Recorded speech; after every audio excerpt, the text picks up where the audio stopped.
again to the Noosa Mining and Exploration Conference. This is the afternoon of the second day, and it's still beautiful here in Noosa. With me this afternoon is Chris Cairns, the Managing Director of Stavely Minerals. They're exploring for copper gold in Victoria. Chris, what's good about exploring for copper gold in Victoria?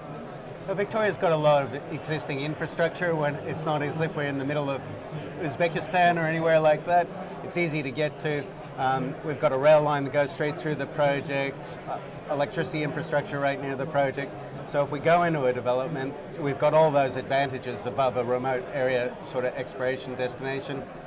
On top of which the government's very supportive. They've given us exploration co-funding grants for drilling. To date, we've used $1 million of their money, and they've just given us another $500,000. So they're very supportive of regional development, and exploration's part of that. Right. Chris, you're exploring under a copper resource, a deposit called Thursday's Gossan. Do you think it's just a great big geochemical anomaly, or sitting above? You obviously do think it's a great big geochemical anomaly sitting above something else. Absolutely. So there's no question in our minds there's a big porphyry system driving this. We have mapped out 4 different phases of porphyry, and we believe that the later phases are more copper gold rich, and so those are the ones that we're focusing our exploration upon. We've had some recent successes with some big intercepts, 952 meters at 0.23% copper, within which we've got higher grade zones, and one of our best intercepts recently was 18 meters at 3.6% copper and 0.3 grams gold. So we're really interested in some of these structurally controlled intervals that we're hitting, but we think that they're very much leaking from a porphyry situated at depth.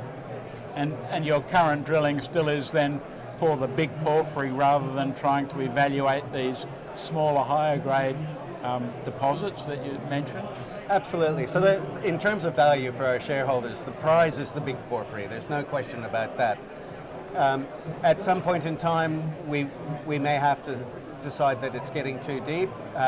We haven't bumped into the porphyry yet, but we will at some point in time also shift our focus to the higher grade structurally controlled mineralization. It looks like it has economic potential in its own right, and particularly when it's considered in conjunction with the shallower, large tonnage resource we have in the chalcocite blanket. As I say, there's a rail line going straight through the project, and so if we can demonstrate the commercial viability of that, we can get that to either a processing plant in South Australia or to a deep water port in Portland very easily. So there's a couple of options there. You've also recently, a few months ago, acquired an interest in northeast Tasmania. Yeah, that's correct. We've picked up a historic goldfield called the Mania goldfield. They produced 300,000 ounces prior to 1932 at an average production grade of 26 grams a ton. So they mined this thing down to 500 meters, and you can imagine the conditions pre-1930 down to 500 meters. So it would have been very difficult work, but the grade was there, and it was obviously worth it to them, and very little work done from that time to now.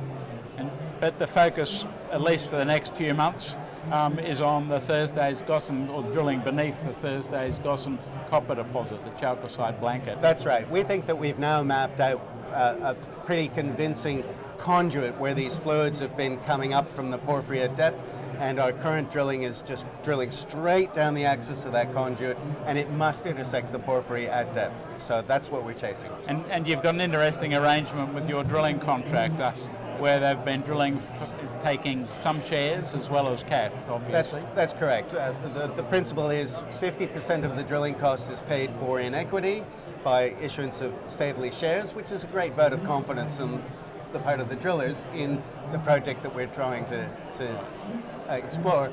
And then 50% is paid in cash. That allows them to pay their overheads, their wages, their diesel costs, that sort of thing.